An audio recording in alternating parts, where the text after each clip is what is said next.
It's November 23rd.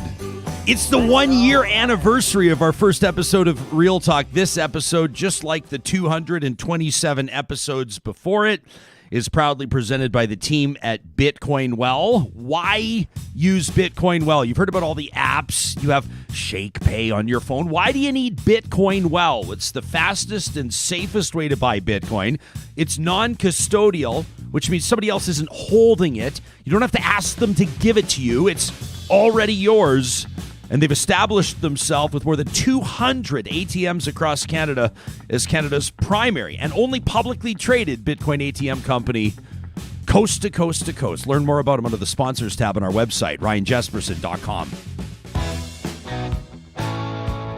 Real Talk starts right now. Here's Ryan Jesperson.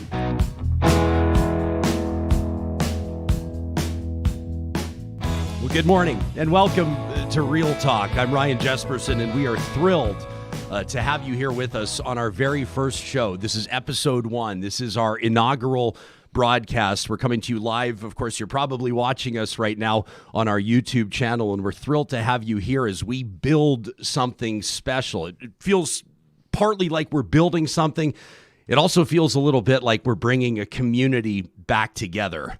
It feels good to be with you again. It feels good to be in front of a microphone again. And it feels good to be able to talk about the issues that matter right now. That was 1 year ago today, from this very spot, from this very studio. That was me trembling inside, wondering if this pretty bird that we'd birthed could actually fly. From the technical side, we wondered. From the editorial side, we were okay. From the audience side, we didn't know. Nobody had really done it before. We had never really done it before. But boy, did you show up 1 year ago today. And boy, have you shown up all year. An absolutely unbelievable day today. Our buckets are full as we mark the 1-year anniversary. The first season, if you will, into season 2 of Real Talk. An unbelievable lineup today. In just a moment, legendary Canadian author and global thinker Malcolm Gladwell. And later on in the broadcast, about an hour from now, we're going to talk to top criminal defense attorney Marie Henein. Plus, we're going to look back at the top 5 Real Talk moments to this point, as identified by you through our question of the week presented by our research and strategy partners at Y Station. We're going to be keeping a keen eye on our hashtag on Twitter today, Real Talk RJ. We want to see your thoughts, your highlights. What's something that jumps out at you from today's show? Is it going to be something that Malcolm says in just a moment? I'm buckled up, ready for him. What about something that Marie Henein has to say later on in the show? Tweet at us your highlight using the hashtag Real Talk RJ, and one audience member by the end of today is going to win $500. No strings attached. Somebody on Twitter said, "Oh, so you're paying people to listen now?" I said, "Yeah, it's what all the media outlets do. It's a promotion." In all seriousness, what it is it's our way of saying thank you to you. It's also a $500 chunk donated by a real talker who demands they stay anonymous. I said, "Let me mention your first name. Let me mention your company." They said, "Nah, we just want to be part of this like we have been all year." Unbelievable. Malcolm Gladwell in just a minute. First, I want to remind you that the team at Local Waste has been with us since day one, providing construction, commercial, and residential waste and recycling collection. I told you there's a big local waste bin a few blocks away from our house right now. They're redoing the exterior siding and the roof. Local Waste from start to finish manages that relationship so it's headache-free. You can go online for a quote today at localwaste.ca. And don't forget, on Friday, Local Waste presents Trash Talk, your chance to get a little something off your chest by way of emails to talk@ryanjesperson.com. We're also proud to be partnering with Kubi Renewable Energy. They provide solar energy solutions to power your life. You can go online right now to get a free quote, kubienergy.ca. Plus, keep in mind, they're up to speed on all the government promotions, all of the ways that you can keep more cash in your pocket, like one specifically for agriculture, for example. Jake, the CEO there, telling me all about it. You can find out more online at kubienergy.ca. Well, our next guest really doesn't need any introduction, but we'll provide one anyway. He's a TED speaker. He's a staff writer for The New Yorker. He's a 7-time New York Times bestselling author. He was named to Time's list, Time magazine, of the 100 most influential people on planet Earth. He's the president of Pushkin Industries. He is the host of the wildly popular Revisionist History podcast, and he has just released a new audiobook, Miracle and Wonder, an unreal portrayal of legendary musician Paul Simon. What a thrill it is to welcome to Real Talk Malcolm Gladwell. Thank you for making time for us this morning, and welcome to the show. Thank you. It's my pleasure. I had a chance. I took the dog for a long walk last night and checked out Miracle and Wonder, and it's absolutely a marvelous bit of storytelling. Of course, anybody can listen to Paul Simon all day, including you, but the way you tell the story, too, there's really something special about it. You're this unique blend. You're an incredible writer, you're a talented thinker, but you're also a master storyteller when it comes to the spoken word. Not everybody has that trifecta. Did you know you had it early? Well, no. These are things you discover, but they're more than that. They're things you develop. You know, I began doing my podcast, Revisionist History, 6 years ago now, and I've been working on that side of. You know, I was up to that point really someone who wrote books. I gave talks every now and again, but getting into audio, you know, it flexes that muscle. And I feel after kind of 5-6 years of doing revisionist history, I was ready to tackle a project as ambitious as this Miracle and Wonder. What is it? It's a kind of a portrait of Paul Simon, but he's in the room with you. I mean, it's not like at remove. It's me and my friend Bruce sitting down with Paul Simon for we probably talked to him for 30, 40 hours and like distilled that down to 5 hours of this audiobook, Miracle and Wonder.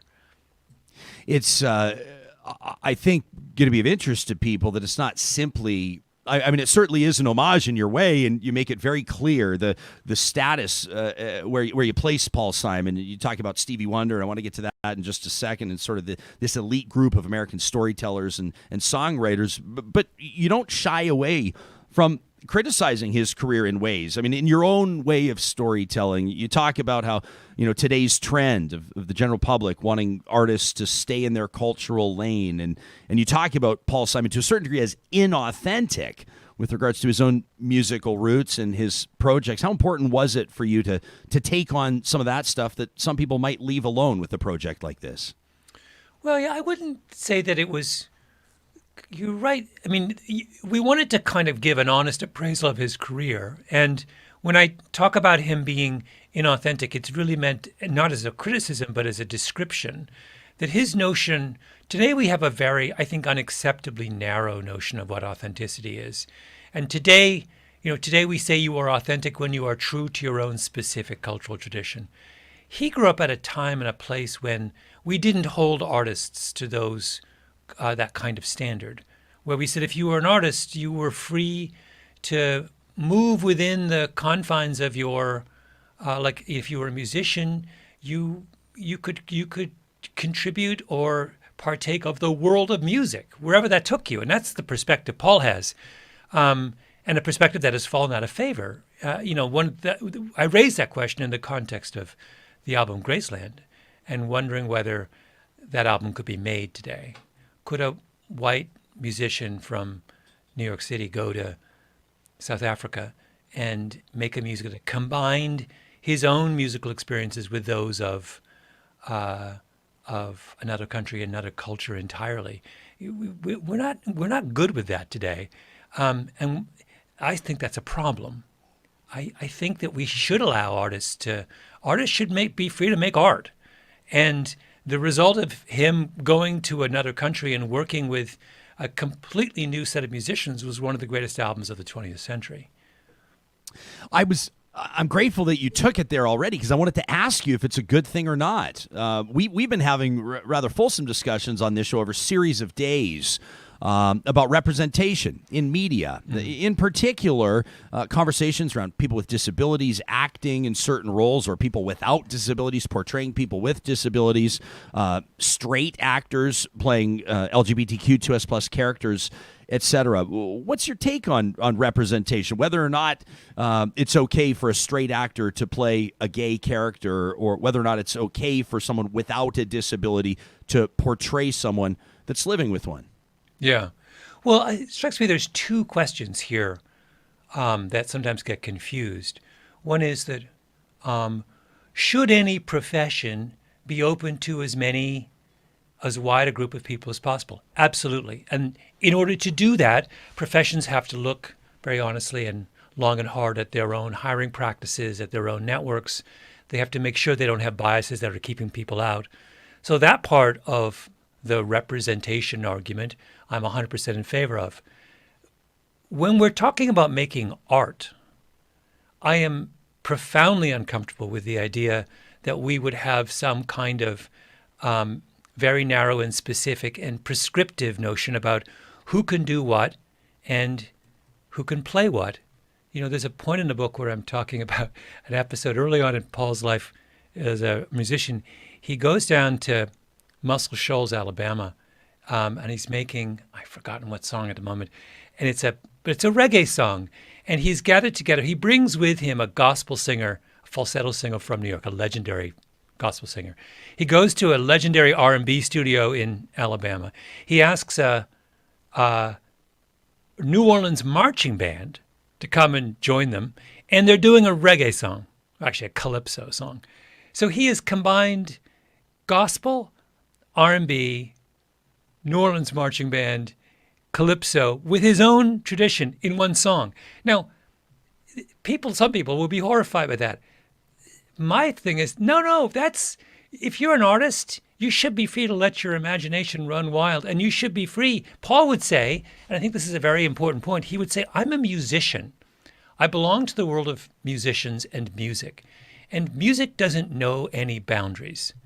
You know, the musicians from all over the world borrow from each other, learn from each other, share what they do. You can't come in with and apply this kind of very narrow, like I say, restrictive definition to say, well, you can't do that. And an artist, you tell an artist you can't do that, they're going to do it, right? I mean, that's what artists do. And do I want to live in a world where artists are following some kind of weird rule book about what they can and can't do? I don't want to live in that world.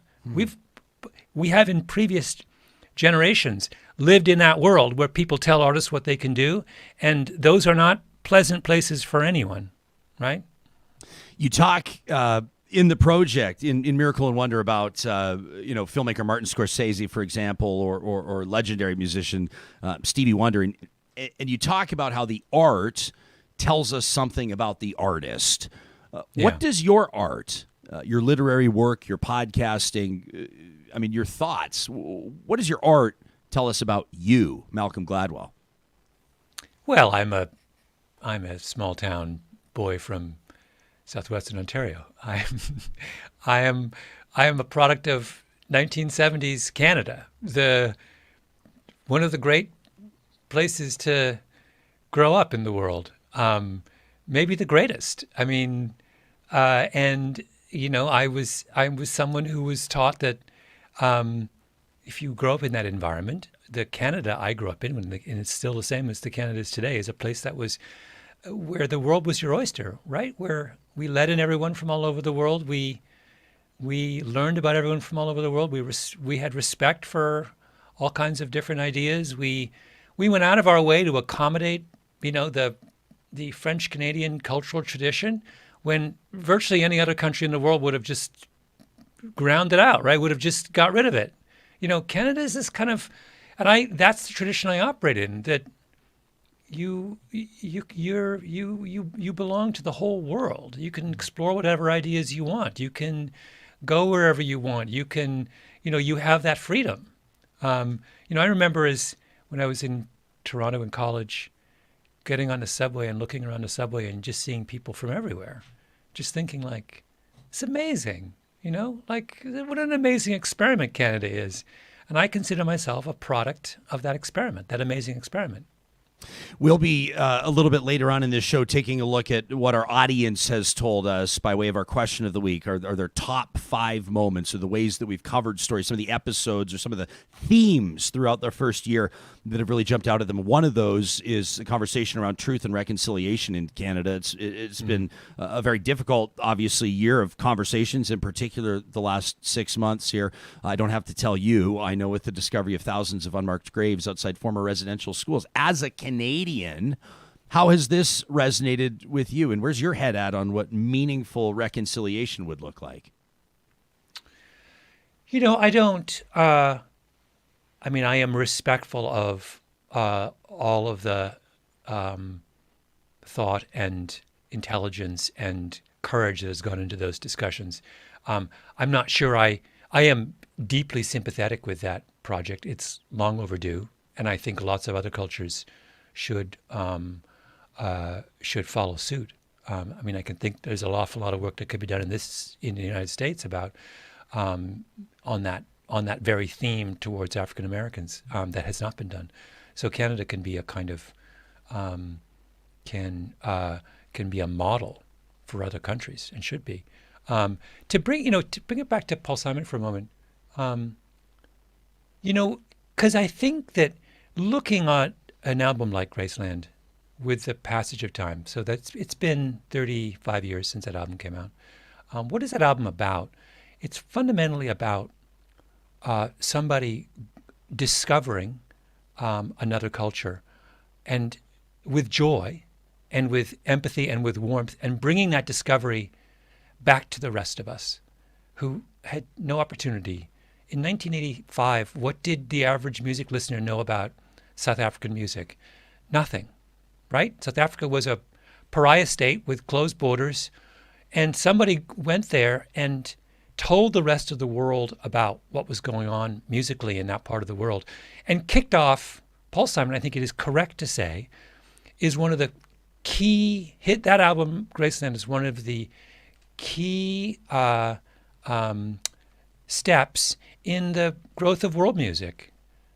In this world we live in now, where he then went and made an album where he showcased Brazilian musicians and brought Brazilian music to the forefront in the Western world.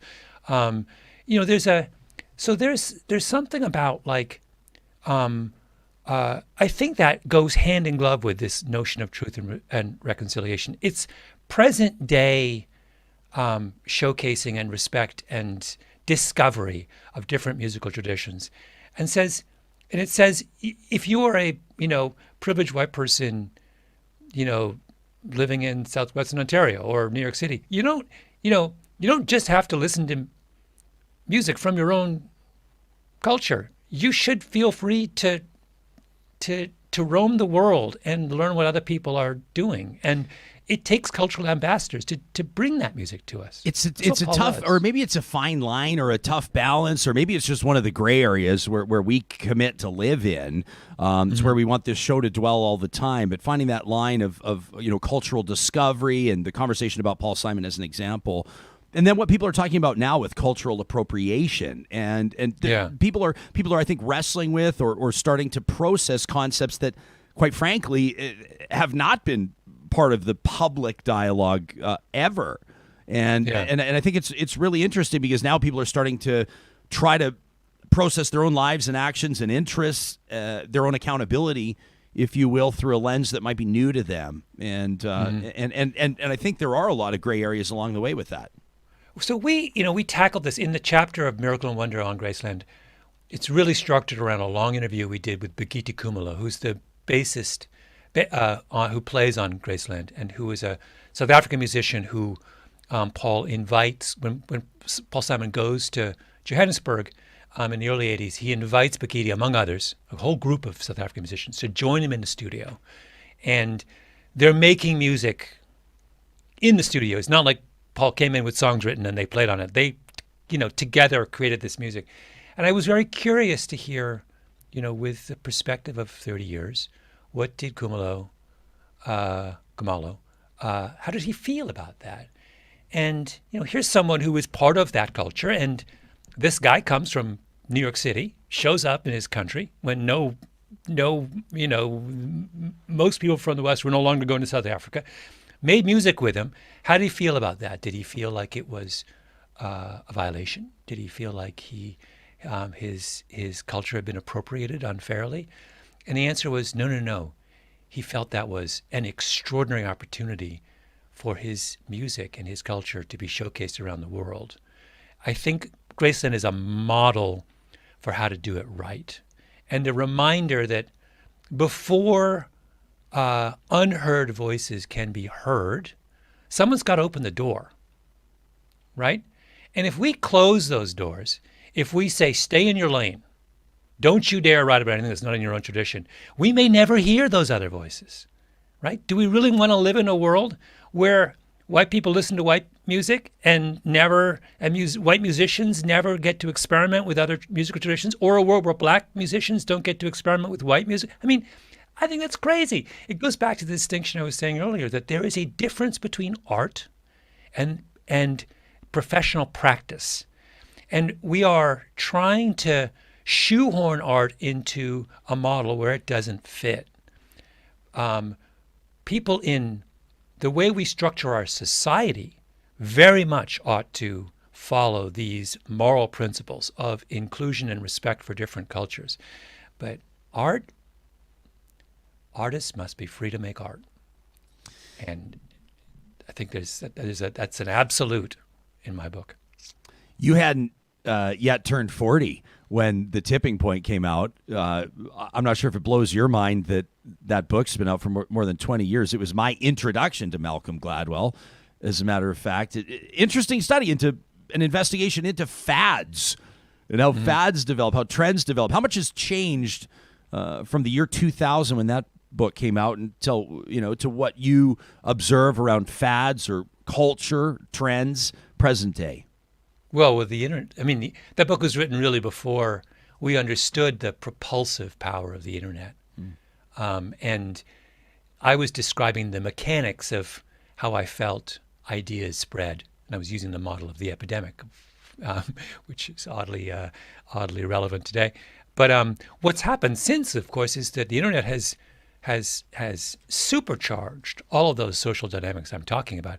For example, I was in that book talk about connectors. They're this small group of people who have an outsized social network, and they play this disproportionately large role in spreading ideas. Well, now a connector, instead of reaching 1,000 people, can reach 1 million people, right? Now a connector's got 500,000 followers on YouTube, or 800,000 followers on Twitter. That's something I didn't imagine back in 1999 when I was writing The Tipping Point. So it's like we've put those cultural dynamics I was talking about on steroids, and for better or worse. I'm not entirely convinced that the present way we have of, if you think about how quickly and really deeply worrisome ideas can spread now, and how we've created these kind of subcultures that are feeding on falsehood as a result of Twitter or Facebook. That's pretty scary, So I have mixed feelings about this new world we live in. But the Tipping Point was it's interesting to look back on it as a pre-internet book. I was fascinated by an episode of The Bomber Mafia. Your Revisionist History feature, season 5, The Bomber Mafia. This feature on these. Essentially, it was although I've got to be careful in how I frame this, because I suppose anything, if you look back through history, then look forward, could be considered modern in context. But it was an early manifestation or an early approach to so-called modern warfare. These bomber pilots that, as you describe, tried to find this balance, or were driven by this balance of tactically and technically what they believed they could pull off to win a war, to win a battle. Well, at the same time, we're driven by a certain morality or a certain code of ethics, and you explore the idea of how that's not always how decisions are made moving forward. For the audience that may not have heard this episode of Revisionist History, Could you take us into the theory and what particularly jumped out at you that it deserved such a focus? Yeah, so I later I turned those episodes into a book called The Bomber Mafia, which another one of these, an audiobook, which is, it's also a print book, but it's very similar to the Paul Simon Project in that it's an audiobook where we take all the interviews, the tape of the interviews, and all this archival interview. You know, it's like kind of almost like an audio documentary. And I was interested in this idea that at the beginning of the Second World War, there was this group of renegade pilots who called themselves the Bomber Mafia, who wanted to reform warfare, who had been so horrified by the First World War and the kind of mindless carnage of that war that they wanted to figure out, was there a way for two people to fight in a major conflict and not leave hundreds of thousands of civilians dead and not have these kind of colossal losses? And they wanted to use technology to do it, and they thought that precision bombing, if you could drop a bomb exactly where you wanted the bomb to land, that was a way of reforming war. And I was drawn to the story for the very reason you say, which was that I was so touched and moved by the notion that a group of technological pioneers would have had as one of their primary motivations a moral impulse.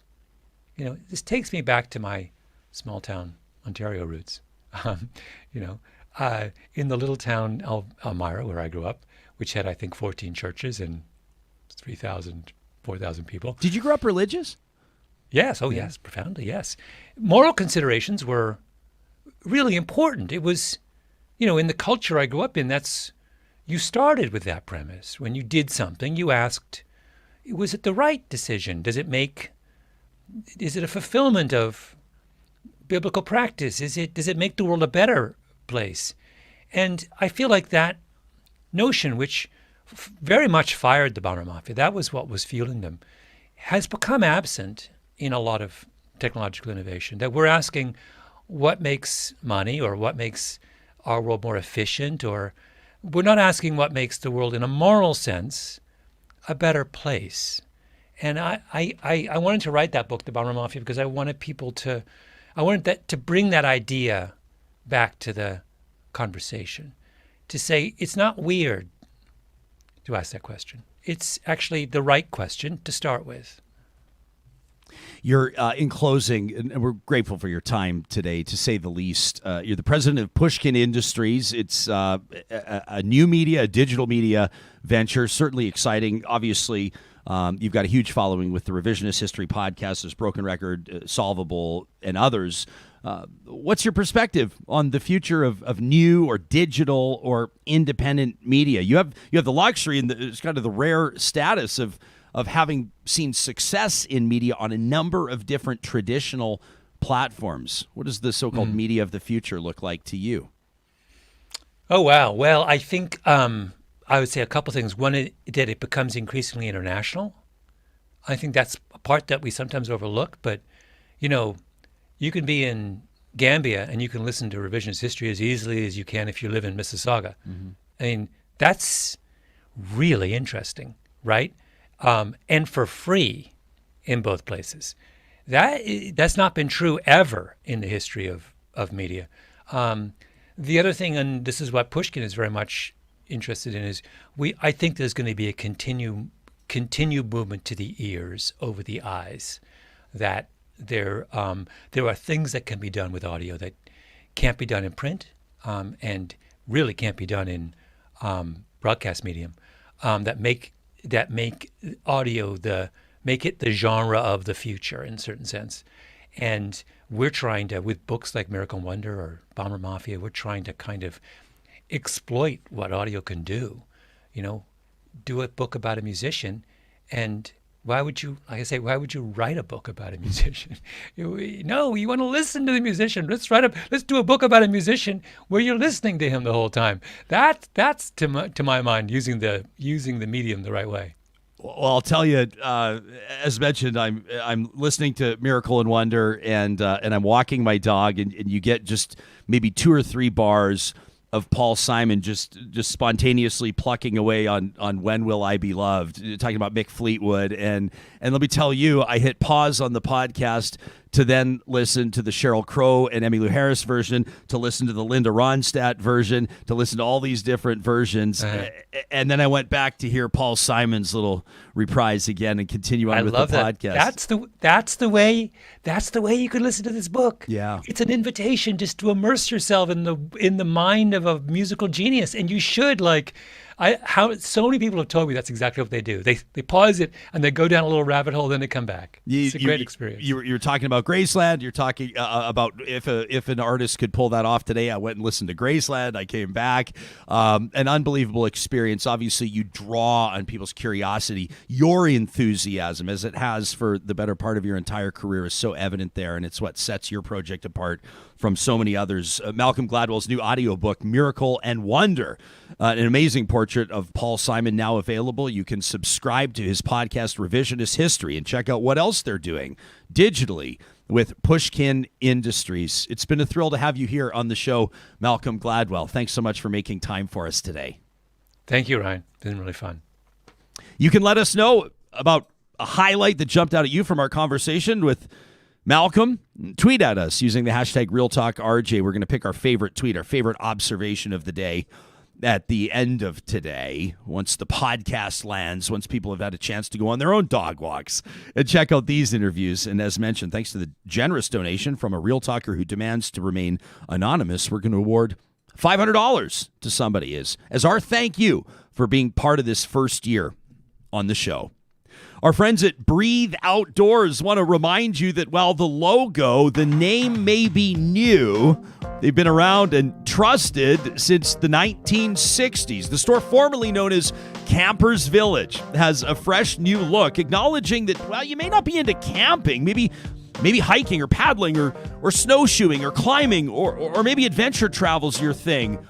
Maybe as you're walking your dog, listening to Real Talk right now, you're realizing that there's a bit of a leak in your winter boots or the gloves aren't as good as they used to be. Maybe you need some quality outdoor gear, maybe done by the North Face or Patagonia, Osprey, Yeti. All the big brands are at breatheoutdoors.ca. You can also check out their beautiful locations across the province of Alberta. Don't forget, if you spend more than $30 in store, drop my name, Ryan Jesperson, or the show's name, Real Talk, at the till, and they'll hook you up with a brand new ceramic mug with that beautiful Breathe Outdoors logo on it. That's free with a $30 purchase at Breathe Outdoors.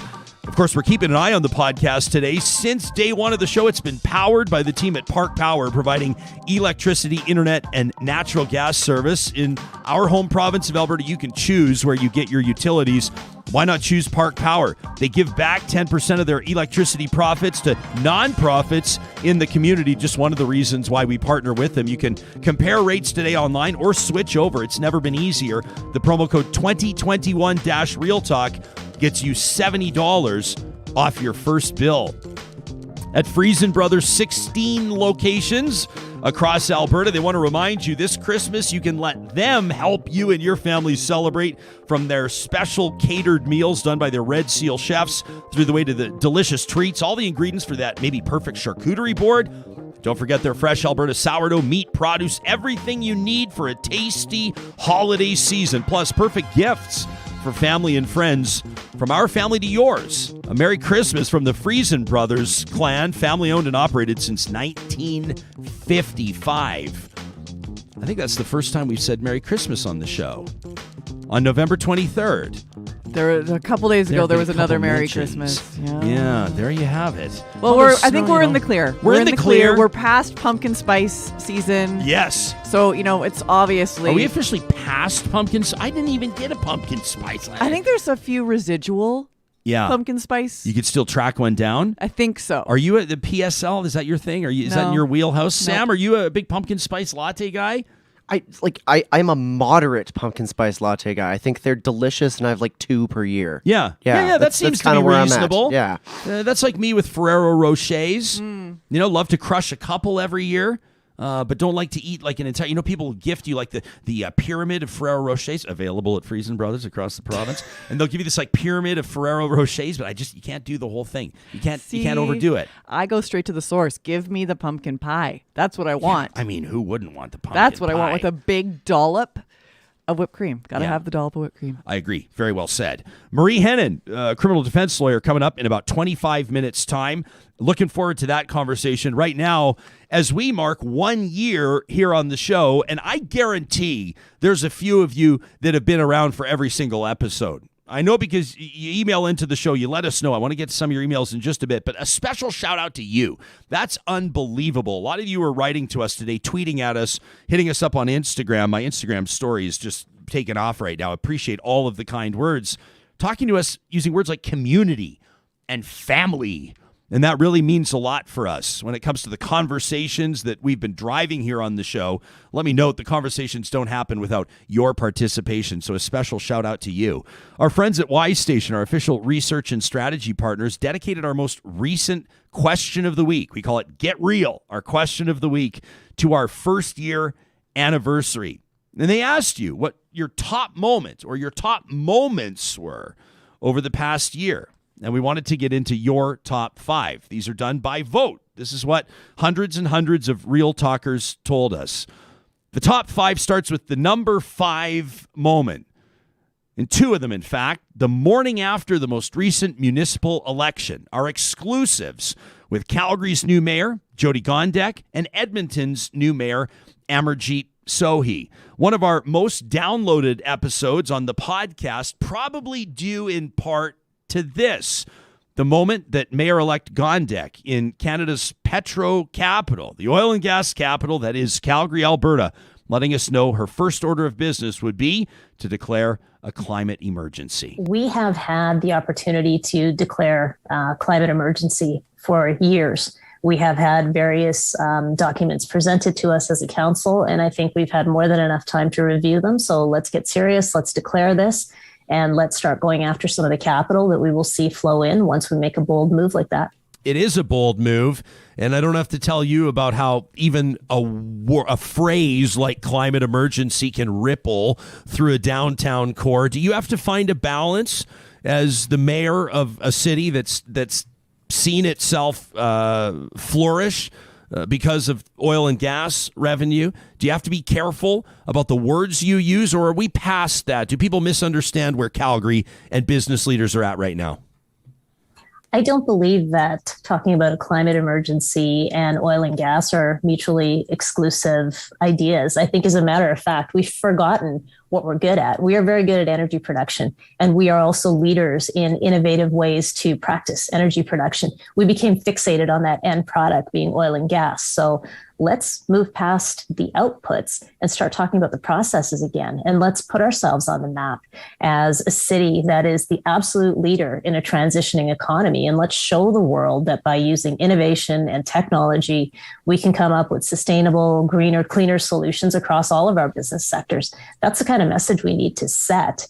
We don't need to be hung up on what it is we're producing. Let's talk about the ways that we get there. So that's part of the top 5 overall moment, our exclusive with Mayor-elect Gondek. You told us when it came to Edmonton's new mayor, Mayor-elect Sohi, the best part of the interview might have been the beginning, a pretty endearing moment with his worship and his wife, Sarbjeet. Absolutely delighted and honored to earn this privilege. Absolutely, I am indebted. My wife is actually she right here.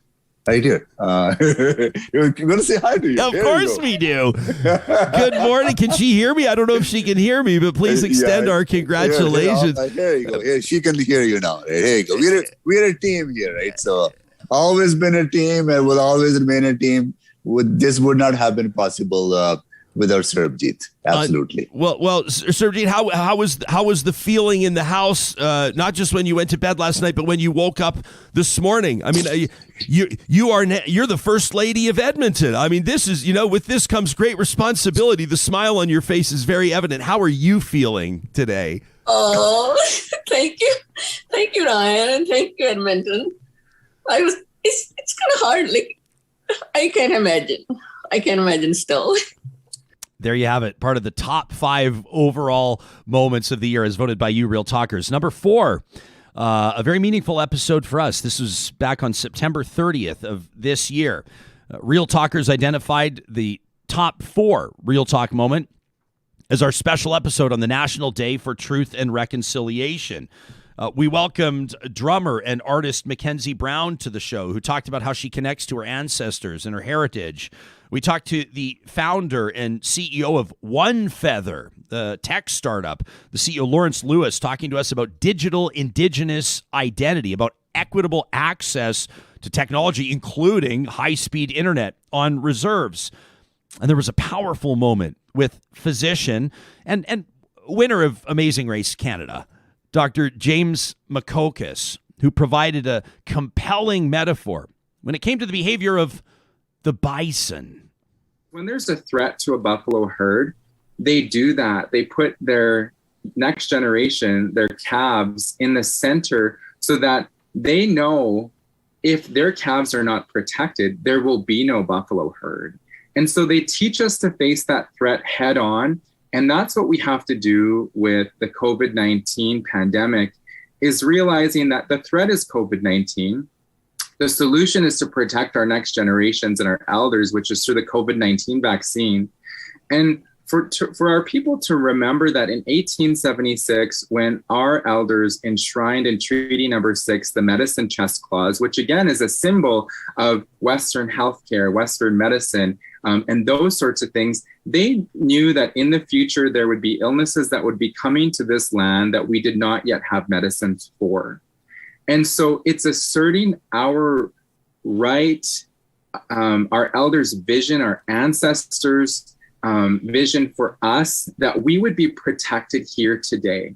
And that's what, using the COVID-19 vaccine is protecting our future and realizing our ancestors' vision and that they thought of us more than 150 years ago. 75% of all cases of COVID amongst First Nations are within the provinces of Alberta and Saskatchewan, which just so happen to have had the most number of residential schools in this country. So you can start to see the parallels as to why Indigenous peoples are mistrustful, from the eradication of the buffalo, which is an act of genocide, to the implementation of residential schools, which is an act of genocide, to experimentation and forced sterilization of Indigenous children and women, which is an act of genocide, to the restriction of movement, which is an act of genocide, to the scalping laws that existed in this country, which still exist in the province of Nova Scotia against Mi'kmaq people, as an act of genocide. So again, on this day, September 30th, please frame your thinking around genocide and not cultural genocide.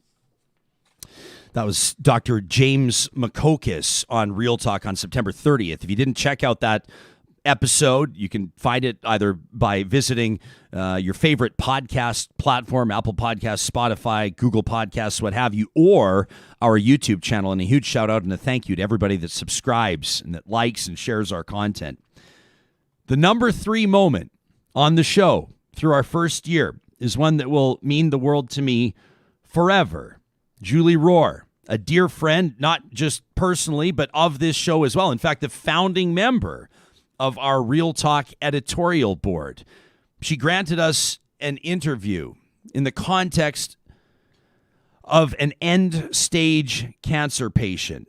You told us that the third biggest moment over the past year on this show was Julie Rohr's final appearance. If you love something about someone, if you admire someone, tell them that. Don't wait until a later time. Tell them throughout your experience. Walk through life with an open heart and open hands, and just be honest with people and vulnerable. And it's amazing what will change in your perspective and your daily life if you're walking in that gratitude and that community, that sense of community. An absolutely incredible human being. To honor Julie's life, we're so proud a short time ago to have established the Real Talk Julie Rohr Scholarship Fund. It will provide a $5,000 scholarship every year for a post-secondary student who's lost a parent to cancer. If you'd like to learn more about the Real Talk Julie Rohr Scholarship, you can simply Google it or find it at ecfoundation.org. The second biggest moment on the show through its first year, as voted by you in our Y Station question of the week was my conversation, my exclusive, the day after the federal budget with the Prime Minister, Justin Trudeau. It just so happened to be April 20th. For cannabis enthusiasts, it's known as 420. So I couldn't help but go there. I probably don't have to tell the Prime Minister that legalized cannabis that today is 420. 2.5 years into legalization, how would you characterize the impact that it's had on Canadian society? And what would you qualify as work that remains to be done on that file? Well, I don't know what it says, Ryan, about you, but I've had a day full of briefings and press conferences and a question period, and nobody has brought that up before you did. So I wasn't even aware. Well, I'm happy to help, today. Prime Minister. I think it's an example of something where people were going, oh my God, you can't do that. You can't do that. And then we did it. And we went, okay, so you did it. So we move on. The Prime Minister, number 2. So what did Real Talkers vote as the top moment through our first year on the show?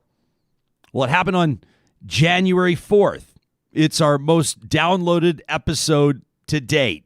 You may remember over the New Year's break, Albertans were outraged to discover that politicians that had been telling them to stay home away from their families had been traveling to Arizona and to California and to Hawaii, including top ministers in cabinet and the Premier's chief of staff. The number one moment through the first year of Real Talk, as voted by you, the audience, was my Aloha Gate rant. This is pure hypocrisy. This is absolute arrogance. This is a series of outrageous examples of do as I say, not as I do. This is mid-pandemic political entitlement. This is elitism. This is the out-of-touch leader of an out-of-touch government that has made a mockery of its promise to us. If you missed that full episode, it's the only show all year out of our first 227 that I took the first 45 minutes to get a few things off my chest. And boy, were you there with me. That episode actually earned us our first nomination, Real Talk's first nomination for an Alberta Film and Television Award.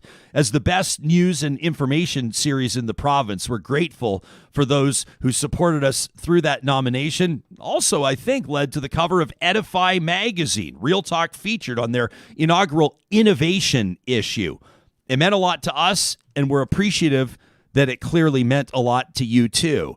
Now, one of the best parts about our questions of the week that are provided by our friends at Y Station is that they go beyond the simple questions, the yes or no, the voting, the ranking, and the quick clicks. We like to leave space open for you to tell us more about how you're feeling or what's resonating with you. And this week's edition was no different. You talked about the tribute to Julie Rohr and how she's so missed. One of you said to us, the episode that touched me to the core was the one focusing on the opioid crisis. It was an episode back in December of 2020. Says this audience member, that was the interview that really affirmed to me that Real Talk was different at the quantum level than regular talk radio. Another one of you says when those 3 fire chiefs were together, talking about the human impact of centralizing 911 dispatch. Audience member says, I've never in my life seen that kind of raw emotion from small town Alberta men. I bawled my eyes out. Another one of you said it was your interview, Ryan, with a very candid Sheldon Kennedy around the Chicago Blackhawks scandal facing the National Hockey League. Audience member said the show you started late after you took the first half hour off to walk your son to school on his first day of grade 1. Says, I remember you talking about Wyatt and the sincerity of your emotion and your openness and sharing it. And that's what made me hit the subscribe button. Goes on to say there have been many moments since where honest, natural emotion has been the defining part of the show. Keep being brave. That's a meaningful comment. Other honorable mentions for the interviews of the year. High River Mayor Craig Snodgrass, who's going to be joining us tomorrow, returning with country music star Corb Lund to bring us up to date on the keen eye they're keeping on coal exploration on Alberta's eastern slopes. You also told us you loved my conversation with news anchor former current podcast host Peter Mansbridge. Our inaugural episode, the exclusive with former Edmonton Mayor Don Iveson, who used our platform to announce he wouldn't be seeking re-election. Our exclusive one-on-one with my former radio colleague Danielle Smith was a top 10 moment for you. Remains one of our top 10 most downloaded episodes as well. My conversations with psychologist Dr. Jody Carrington have really resonated with you. With Chief Billy Morin from Enoch First Nation. With Dr. Ubaka Ogbogu. You want to talk rants? Dr. Ogbogu's is one of the all-time greats through our first 12 months. You also loved me learning to dance Bhangra with Gurdeep Pander, who checked in live from Yukon. How amazing was that? And many of you told us you've thoroughly enjoyed the 2 appearances by the strategists, podcasters Zane Felge, Stephen Carter, and Corey Hogan. We asked you, what would you like to hear more about on Real Talk in the coming year? And we're taking notes. These are the lists that we print off and keep in front of us. This is how you can participate in driving our editorial process. You told us you want more stories from Indigenous perspectives. The good that First Nations people are doing in and for communities. How to break the myths around things like Indigenous people don't pay taxes. Another one you said, I love how you interview people or groups that we never knew we needed to hear from. Says, I trust you'll keep finding those people that offer new perspectives. How about a person experiencing houselessness? How do they navigate the system? Give us snapshots of walks of lives and experiences. Another one you said, I don't like content, or I do like content, rather, that isn't necessarily in the headlines. I appreciate Real Talk's balance of headline news and more special interest news.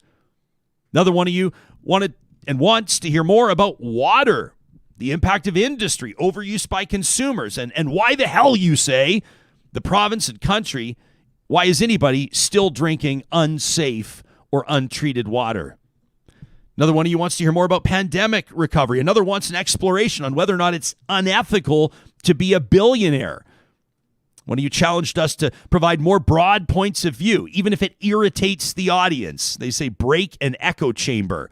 It's why I tune in. Another one of you says if you keep up being responsive to Real Talkers, the show will continue to travel in the right direction. We asked who you'd love to see on the show. Rick Mercer was one of your top votes. And we're really excited to let you know that we're going to be talking to Rick about his new book, Talking to Canadians, in short order. As a matter of fact, you might as well mark your calendars for November 29th, for a week from yesterday, for next Monday. Rick Mercer will join me live here on Real Talk. You want to hear from Dr. Sanjay Gupta. You want, quote, when the time is right, to hear a conversation with Alberta's Chief Medical Officer of Health, Dr. Dina Hinshaw. You'd like to hear from Connor McDavid. You'd like to hear more from my wife, Carrie Skelton. You can check out what she does at carrieskelton.com. You want to see Greta Thunberg on the show, and Jason Kenney, and W. Brett Wilson, and former commander of the International Space Station, Chris Hadfield. Sarah, I can confirm we have asks in with literally every single name I just read. I just was flagging it. You're showing up. Show everybody the sign. You're asked. asked. And I will continue to ask. I am that little. It's the way we roll. Mosquito that keeps buzzing. You know what's fascinating is, how would the average person know? But the amount of work that goes in behind the scenes for a show like this to happen, the amount of work that goes in to have Marie Henein and Malcolm Gladwell on the same show and be able to promote Rick Mercer coming up in 6 days. After looking back on Mark Messier and some of the other huge interviews that we've had in the last little while, I do have to issue one apology and admit that there's no chance that this next vote getter will ever join us on the show, and that is simply because Darth Vader's people refuse to get back to us. So he'll not be joining us. We asked what makes the show unique, what keeps you engaged. You told us the conversations are real. People are inconsistent. Perspectives are varied. Problems are nuanced. And the show helps bring light to that. Another one of you says that you like that you're going to always experience a few different things. You'll laugh. You'll learn something new. You'll learn about a topic maybe you thought you knew a lot about. You'll be challenged on some of your views in a respectful way. And in some circumstances, you'll be vindicated in some of your views as well. The team at Y Station asked you a very plain question, a straight and direct question. Maybe I was a little nervous about where this one would go. We asked you if we're living up to the idea of the show's name, of Real Talk. Of the hundreds of respondents, 91% of you surveyed said that we are living up to the idea of Real Talk. To the 8% who feel, the 9% who feel we can be doing better, we're reading your feedback carefully. People will say, well, it's a friendly audience, the people that respond to your question of the week. Perhaps. But we'll continue to allow the title, the name, the headline that's splayed across the thumbnail of our podcast to drive us. That is Real Talk.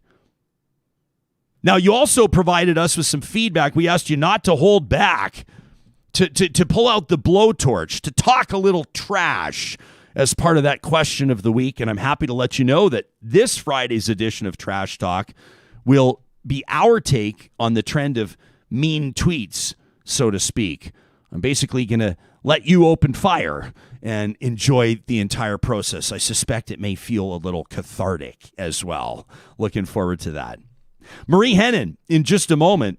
You know, the partners that have been with us through our first 12 months deserve such a recognition today. They've allowed us to build what we continue to build. It's why we're on the air. Partners like the team at Eden Landscaping. Every day I invite you to check them out online at landscapeedmonton.ca. You can check out more about their services, including excavation. It's not too late in the season to get it done. Whether you're digging a trench, maybe you're hoping to run some natural gas out to the garage, maybe put in a nice natural gas heater driven by a thermostat, nothing like that.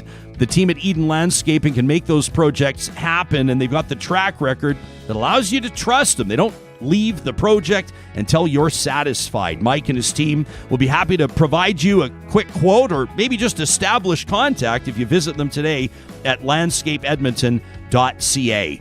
The family-owned team at Grand Dog Essentials Quality Raw Food wants to remind you that in addition to the quality raw food, or maybe even the kibble that you're feeding your dog, supplements can go a long way.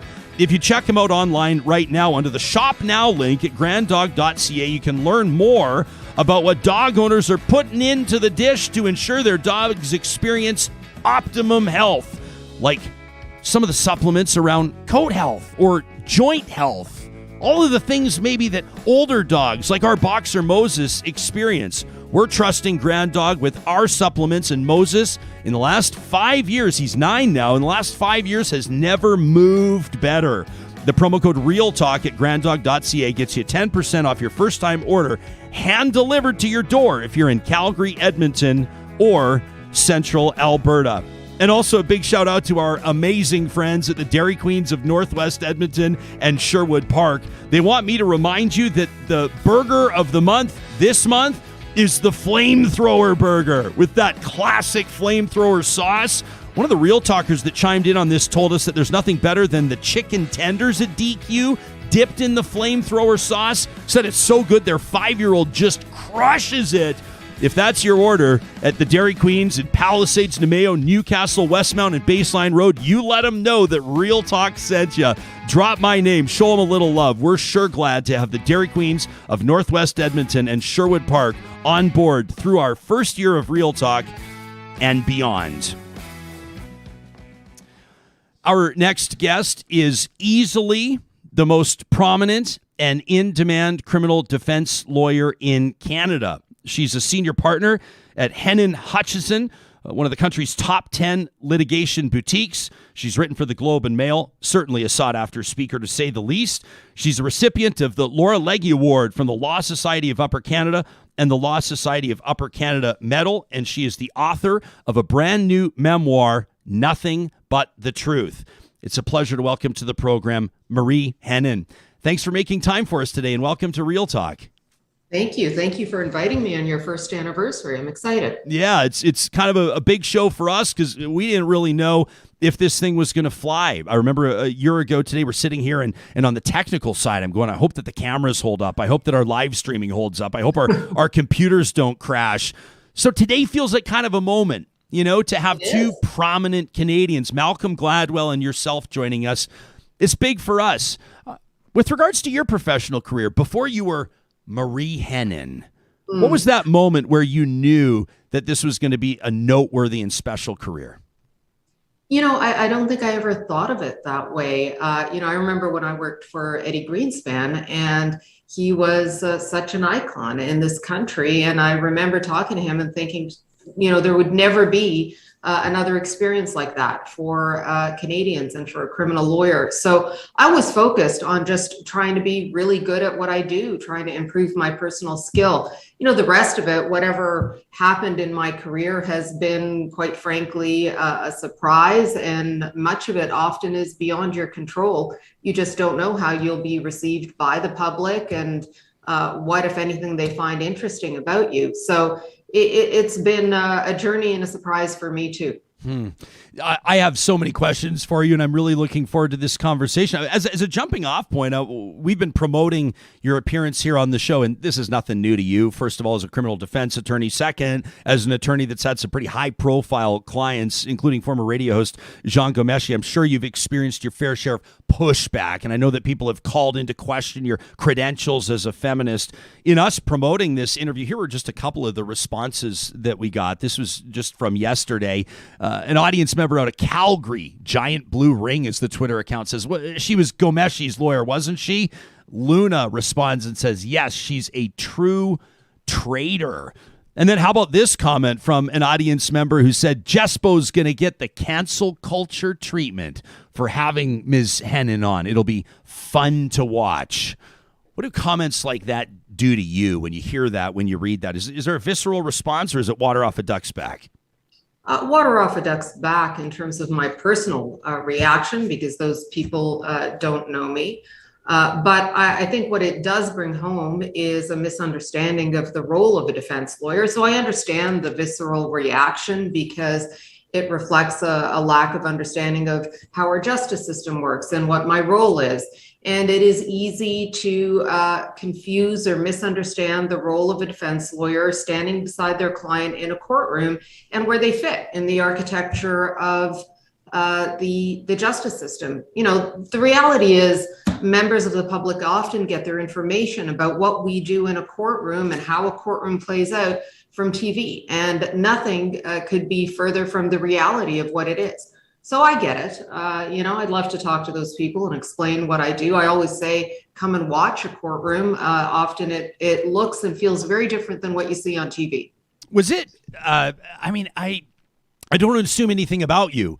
And so I want to feel okay in asking you if something was hurtful, although people may suspect that there's nothing that could possibly penetrate the armor of Marie Henein, this feared criminal defense attorney. But was it hurtful for you, or was there one or two comments in particular when people suggested as a woman you should not be defending Mr. Gomeshi? I think you have to have perspective, and I'm not saying there aren't moments. I'm sure my family can tell you all about the moments since they're the recipients of my frustration at that time. But I do try to check myself, because people are commenting. They don't know you personally. You always have to remember that. They don't know what you do exactly. And there are people who I don't know. If it was my mom tweeting, I'd be concerned. If it was my friends or my colleagues tweeting and saying I've done something, I would certainly take a close look at it. But in terms of what other people say, that's the nature of the beast of being a public person. It's the nature of social media. It's uncurated, it's unfiltered, it's often uninformed. And I keep that in mind when I see those things. Made national headlines just over the past week when a student book club tied to the Toronto Public School District suggested that young students, female students in particular, wouldn't attend an event noting your new book, Nothing But the Truth, because you defended Jean Gomeshi on those sexual assault charges back in 2016. Quoted one school board spokesperson. How do you explain that to little girls? I suspect you'd love to have an audience of young female students. What would you say to them in the context of this book? It's a great question, Ryan. Well, first of all, that sort of attitude and commentary I do take personally, because that is coming from people who are educators and who should probably read the book before they decide to start burning it. I did have a great conversation with students, not from the TDSB, but students from other school boards who did allow the young women to attend. And what I would tell you is they were phenomenal. The questions were so fascinating, so thoughtful, insightful. They ranged from personal questions to questions about the justice system, to how the justice system interfaces with racialized members of the community. They were just such smart questions. It didn't surprise me. It shouldn't surprise the TDSB or anybody else. Young women are very smart. Nobody was alarmed or shocked. They were asking questions that were important ones about how the justice system works, what it feels like to be a criminal lawyer, what the career path is to law. So they were all great questions, and it was very easy to have that conversation, and probably one of the best conversations I've had in a long time.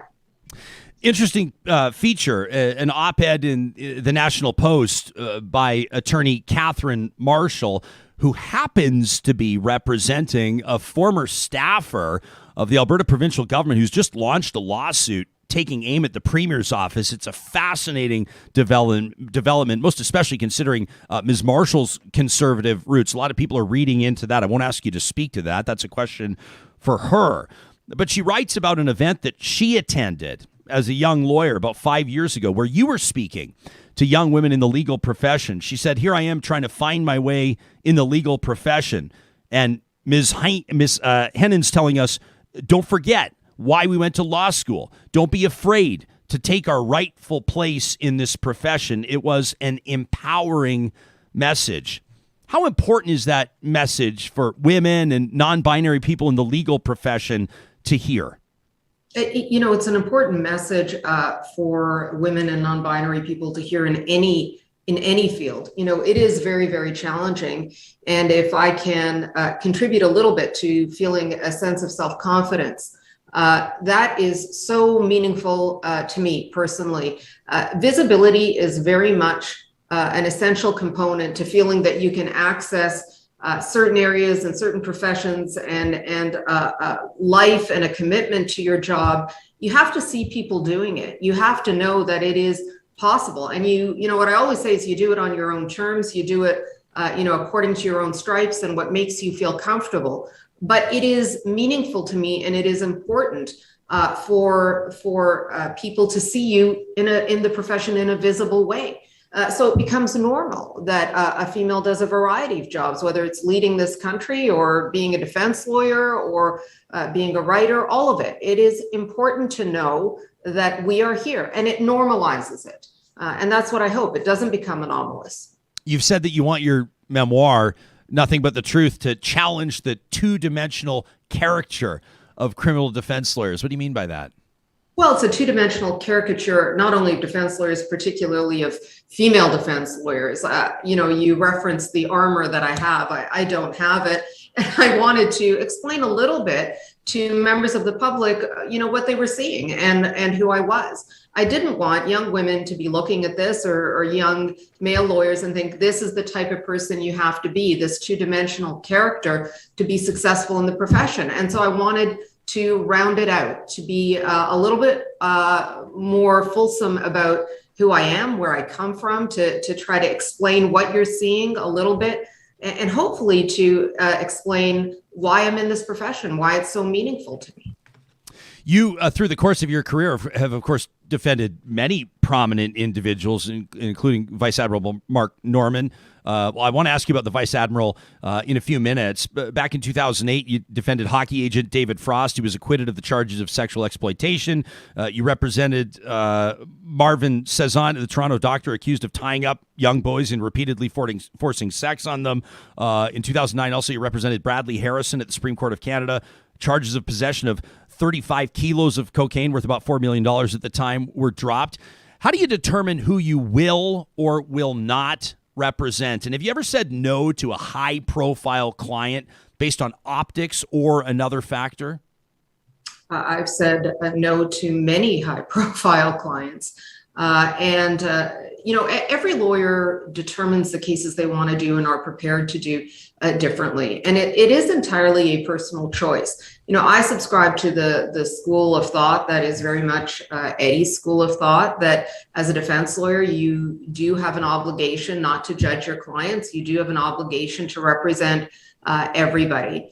For me, the line that I draw is where a client wants you to simply be a mouthpiece, where they don't understand what your professional obligation is, and they think you're simply a hired gun. I will not act for people like that. I will not take those cases on. I'm a professional, and if you're coming to me, you're coming to me for my professional advice to you, whether you like what I tell you or not. That's what I'm here to do. And so if a client doesn't understand what the roles are and what your obligation is and simply wants a cheerleader, I'm probably not the lawyer for you. Nicola is watching us live this morning on YouTube, and she chimes in and says, I think we need to, I know this isn't the first time you've heard this, Marie, we need to normalize saying legal system instead of justice system just for the sake of accuracy. Do you agree with Nicola, or do you believe that justice occurs in Canadian courts? No, I disagree. Justice does occur, but I think we have to think about what our idea is of justice. The justice system is pretty complicated in America, where we're trying to deal with competing values. One value obviously is that you want to get at the truth. There's no question that is part of the design of the system, but we've got so many rules that obstruct getting at the truth. We exclude evidence, for example, that's been obtained illegally. We exclude confessions that would be obtained by some sort of abuse. And those sorts of rules are designed to make sure that the system is fair. And so what you have is a more complicated notion of justice, which needs to always calibrate the truth-seeking function with the fairness functions to a number of participants. And that often is very difficult to do. But our concept of justice isn't just getting at what happened. It's much more complicated than that. We wouldn't have the presumption of innocence or the burden of proof resting with the prosecution if we didn't inject very fundamental notions of what we think a fair legal system has to look like. So yes, I do think we have a just system. That does not mean that we don't improve it. It does not mean we don't critique it. And it also does not mean that it isn't constantly changing and reassessing itself. It is. The laws that existed when I entered into law school over 30 years ago are very different now. The law is constantly changing. And honestly, Ryan, that's one of the reasons I was so attracted to law, that it was not static at all, that it was reactive to our attitudes and how we improved our understanding of certain things. It is capable of change. And I love that. I love that it's not a static profession or a static way of thinking. There's been a lot of conversation about how the justice system needs to change in the context of reconciliation. Is this something that you've spent time thinking about? Yeah, I don't think you can be involved in criminal justice and not be aware of it. Reconciliation with Indigenous members of our community is fundamental, and it is really absent in the criminal justice system. We have such a chronic over-incarceration of Indigenous community members everywhere. It is quite stunning, and report after government report has identified this fundamental problem. It is a community that is over-policed, overcharged, and over-incarcerated. There can be no reconciliation until we address that fundamental problem, at least as it relates to the justice system. We've got a long way to go there. I'm not sure a lot of people know this, but you're actually born in Cairo, in Egypt, right? A first-generation Canadian. How did your early years as an immigrant to Canada influence who you are today, including in your professional endeavors? Well, I think, first of all, we didn't know what on earth we were doing. It was profoundly confusing. I mean, there's such a cultural dissonance, and I know many immigrants feel this. There's so many things that you just didn't understand. I mean, I came from a country where my parents had never seen snow. I remember that they would take pictures of my dad standing beside his Pontiac Parisienne in Brantford to send them back home to show people that there was real snow. It always affected me because you're always an outsider. outsider. There's no question about that. You feel some disconnection, and it takes a while to feel grounded and have roots. Part of that is you spend time. Part of it is that you have children who are born and raised here. And part of it, I have to say, has been this profession. And, as much as people say nasty things on Twitter, I have been embraced in such an incredible way. And, when I get letters saying you're a good Canadian and that you represent the justice system so well, I can't express to you how meaningful it is to my family and to me personally to feel at home. So that is always a journey for many immigrants. And, I feel I'm there. It's been interesting to keep a keen eye, and I don't expect you to have specific background on Alberta's budgetary spending and the impact on post-secondary institutions and the like, but post-secondary institutions like the University of Alberta are seeing major cuts to the tune of hundreds of millions of dollars. And in particular, we've been hearing from law students who have told us that their costs, by way of tuition and otherwise, are virtually doubling. In some circumstances, it means that law school will be unattainable for people who could make great contributions to certainly the profession and the administration of justice across the country. How much of a concern, if at all, is it to you about lack of access to people that have been marginalized, that are on the outside looking into the profession? That is such a great question, and something very close to my heart. I think that representation and diversity and access to education by these marginalized communities should be a main focus. It is how we change the complexion of not only society, but our justice system by having people with different experiences and backgrounds. But the other thing also is education is one of the greatest equalizers, and it has to be accessible. It should not be exclusive. And it is profoundly disappointing that we are excluding people who could become significant leaders in this country and impact our daily lives from law school because we are raising tuition and excluding significant swaths of our community. It is really something that we should be rethinking, because at the end of the day, we as a community pay the price. We lose this brain trust that is here for us to mine, and we are just turning our back on it. Marie Henein, our guest, back in 1 minute. Right now, I want to take an opportunity to remind you that the Fujifilm Black Friday sales are on now at McBain. You can check out all the details at mcbaincamera.com. And right now, save $500 on the Fujifilm X-T3 camera body. This high-performance premium camera will become an inseparable partner in your artistic journey. It features this evolved processing engine that substantially improves the camera's ability to track moving subjects. It boosts autofocus speed and accuracy, and it's only $1399.99 for Black Friday. You can visit mcbaincamera.com today to see a full list of Fujifilm Black Friday deals. McBain, create to inspire. We're also so proud today to launch a new partnership with Poppy Barley. I encourage you to check them out online today at poppybarley.com. Easily my favorite footwear on planet Earth. They've got their women's new arrivals, their men's boots and shoes, and their luxurious leather accessories ready for purchase right now. Even custom orders. I've done it before. It's the best money you'll ever spend. You can find them online today at poppybarley.com with a guaranteed ship by Christmas promise. If you're looking for that perfect gift for someone that can appreciate the feel and quality that comes with the luxury brand, I personally recommend Poppy Barley at poppybarley.com. Marie, if you don't mind, in a way, it kind of gives me a perfect segue to start chatting with you again. A lot of people will talk about the image that you portray. People will describe you based on the colors, the fierceness of your look. People will write entire paragraphs and columns about your shoes. How important is an image curated to professional success?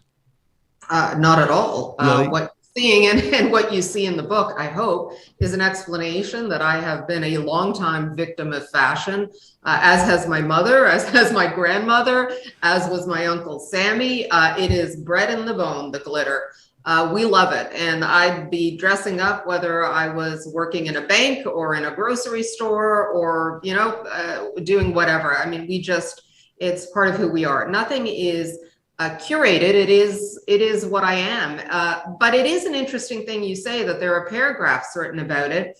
I think if you take a look at a lot of women in the public eye, often their appearance is commented on extensively by male and female writers. Think of Hillary Clinton, think of any female in the public eye. The description of what they're wearing, what their hair looks like, what their clothes are, and what that says about them is very much a topic of conversation. And that is unfortunately a uniquely gendered approach to describing women in the public eye. Men rarely are subjected to an analysis of what suit they're wearing. Now, maybe that's because their suits are boring. I don't know, but I can tell you it is just the way I like to dress, and who knows what I'll wear tomorrow. It's anyone's guess. Well, you're 100% right. We had a really great conversation just yesterday about imposter syndrome with two contributors to the Harvard Business Review. Ruchika Tulyashan and Jodi Ann Beery joined us and talked about that, about how, you can have, French President Emmanuel Macron with his sort of tailored suits, and then you can have Mark Zuckerberg, the CEO of Facebook, with the classic hoodies and jeans look, but you don't see that same wide range of acceptability extended to women. And it was a really interesting conversation that I think flies under the radar for a lot of people. Yeah, I think that's absolutely right, Ryan. I think women are constantly judged on their appearance. And, when you're trying to sort of figure out what your zone is, when everyone's telling you what you should look like, it's really hard to begin to feel comfortable in your own skin. Women don't get the permission of that range. I'll never forget, for example, after Hillary Clinton's run, forget what it was like in the commentary when she was running. But after she lost, the commentary that she was appearing without makeup and her hair was not nicely coiffed. And that was indicative of her emotional state. I mean, this sort of analysis is something women are routinely subjected to. And it is, it's, as I said, it's very gendered and it really limits. You know what I say? I say that I could do the same job if I was in track pants and Birkenstocks or in 4-inch heels. People shouldn't make that mistake and confuse what I'm wearing with what my ability is. Jillian is watching. She says men never wear anything interesting. She says if more men dressed like Dan Levy in Schitt's Creek, folks would talk about their style more, which is probably true. I'd be curious to see how that might resonate. Do you have a favorite Canadian television production, or is there Canadian media right now that's catching your attention? Anything you particularly love? Well, I actually have to say I, like the rest of the world, was utterly obsessed with Schitt's Creek, and I was a late adopter, but I just thought it was so beautifully written. It was incredibly funny, but, I think Dan in particular brought a humanity to his character that was necessary in media, and it was very well loved and very well done. It was just a really, really great show, and I thought, not surprising, we have so many incredible artists and comedians in particular coming out of Canada, but that was the one that I've been a little obsessed with. It was a bomb to the pandemic, I have to say. After your effective, some might say stunning defense of Vice Admiral Mark Norman, who was, of course, accused of leaking confidential material related to a shipbuilding contract, columnist Richard Warnica wrote in the Post, Henein put on a piece of political theater that was as understated as it was devastating. She flayed the prime minister without even mentioning his name. You didn't, for what it's worth, mention SNC Lavalin either, but it was very clear. You went on to recognize, by way of introducing to the court, quote, the all-female team that represented Vice Admiral Norman. Fortunately, you said, the Vice Admiral didn't fire the females he hired. Do you still feel as strongly as you evidently or clearly did that day about Prime Minister Trudeau? I do. Well, at that time in particular, you were seeing women in positions of authority and significant positions leaving. That's very, very concerning to me. And it's hard to miss. It's hard to explain, in my view. And there were 3 women leaving, including Ms. Philpott, at around the same time. So that is understandably and should be concerning and distressing when we are promised a different attitude and gender parity. You can populate any organization, including a cabinet, with men and women, but part of the essential role is to promote and to elevate and to give some runway. And when you take that runway away and when you silence these women, it's concerning. So yeah, it's something I'm still annoyed with. I'm guilty of reading a couple of critical tweets leading up to your appearance here on the show, but there was a ton of excitement about your appearance as well, including from members of the legal profession. In particular, younger female lawyers that were really excited to hear what you'd have to say. I'm curious to know who gets you excited, who inspires you. Well, it's interesting. The people that inspire me, and this is not a pat answer. It is true. Are often people that you meet or I read about that are regular people rising above and doing extraordinary things, whether it's just supporting their family or rising above challenges. Whenever I feel I read a mean tweet and I get all sucky about it, I think, get over yourself, because there are people that are just so extraordinary, that are doing so many things and overcoming so many challenges that I never in my entire life have to face. So it's those stories and those regular people that really, really inspire me. The people that are out there working hard, trying to make a living, trying to make it for their families, that are overcoming health challenges, financial challenges. All those things are the things that not only inspire me, but I think cause me to check myself. I've said it before, to get out of my head and to not only acknowledge how lucky I am, but to really seek inspiration and strength from those sorts of stories. My mom certainly obviously inspired me. Many of the women in my life, all very much warrior women, inspire me daily. It's just that strength and resilience is always, those are the stories that I find really powerful for me and really helpful for me on a personal level to sometimes just suck it up and focus. I'm not sure if you know the background of this show, but we launched the show about 7 weeks after I was publicly fired from a pretty prominent radio gig.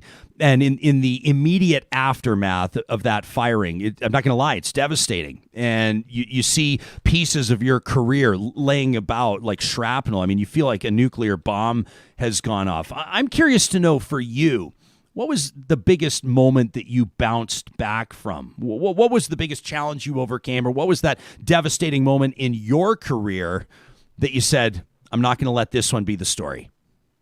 I think dealing with the Ghomeshi trial, the aftermath of it, it was certainly a weight that people were watching the justice system, and that your contribution or what you did in it was going to define for many people how the justice system works. And then afterwards, I have to tell you, seeing some of the reaction was personally distressing to me, because I was concerned that perhaps people didn't quite understand what the justice system was, and that if you lose respect for one of the most significant components of our democratic country, it is an absolute foundational piece, that is a very significant moment for us.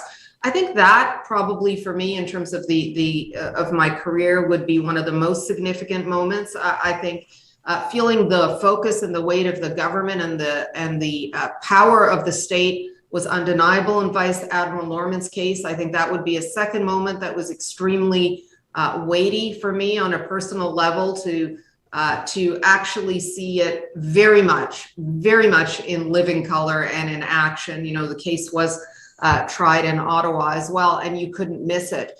And that was very weighty in my career. I think I felt that very, very significantly. I think those were significant moments for me in the life of my career. But, you know, it's always vis-a-vis the justice system and what people's perceptions are of it, because it's what I've spent my life doing. And I truly have respect for the system. Not that I don't criticize it. I'm in court challenging, you know, Crown attorneys and police officers and cases and courts all the time.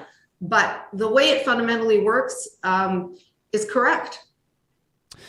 Marie Henein is a senior partner at Henein Hutchison LLP, one of the country's top 10 litigation boutiques. You can check out her new book, Nothing But the Truth, a national bestseller already after being released in September. You can pick it up now wherever you find great books, just in time for Christmas. Marie, I've been wanting to interview you for a long time, and I appreciate you making yourself available on this very special episode for us. Thank you for including me, Ryan. It's fun. Appreciate that. You can learn more about what Ms. Henein and her team does at hhllp.ca. Again, her new book, Nothing But the Truth. A big shout out to the team at the Edmonton Symphony Orchestra. They are back in action. Thrilled to be back at the Winspear Center playing great music. They're adjusting to the new reality, so to speak, and they've got great distanced seating options. You can find your tickets online at winspearcenter.com. How long has it been since you treated yourself to a night at the Symphony? The sweet sound of the season is around the corner, and you can learn more about tickets to, for example, the Four Seasons and the Magic Flute. That goes November 26th and 27th, just a few days from now. A reminder, the promo code REALTALK gets you 10% off all symphony concerts at winspearcenter.com. However, that promo code wraps up at the very end of the month. You've got to buy your tickets before the end of November using the promo code REALTALK at winspearcenter.com.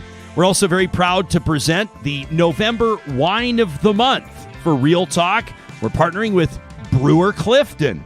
That team is steered by the 2020 Winemaker of the Year, a celebrated figure in the world of wine, in particular the Chardonnays and Pinot Noirs coming out of the great state of California. Greg Brewer, per Wine Enthusiast, the Winemaker of the Year last year, due in large part, I know, to the Brewer Clifton Santa Rita Hills Chardonnay, which I've tried. It's fabulous, and I'm not always a Chardonnay guy. And the Brewer Clifton Santa Rita Hills Pinot Noir, which comes with my personal stamp of approval. You can find the ex post facto Syrah exclusively at Wine and Beyond, and you can ask for Brewer Clifton anywhere you buy fine wines. Through our first year, a huge part of driving public discourse has been your contributions by way of emails, by way of tweets, by way of comments in our live chat. A reminder that at the end of today, literally at midnight, we're going to scroll back through our hashtag RealTalkRJ, and we're going to survey the highlights that you've noted from today's show. A quote that maybe Mr. Gladwell or Ms. Henein said that really jumped out at you. Maybe it was something I said or something that was quoted in our question of the week, the top 5 moments of this show over the past 12 months. Thanks to the amazing generosity of an audience member who demands they remain anonymous, we're going to be awarding $500 as a thank you to one person who's used the hashtag RealTalkRJ to share a highlight from today's show. Tanya took the time to send us an email to talk@ryanjesperson.com. She says, happy anniversary to the team. Says, I started the email a few times in my head, but I couldn't quite decide on a rant or a rave, so it may come across as a bit of both.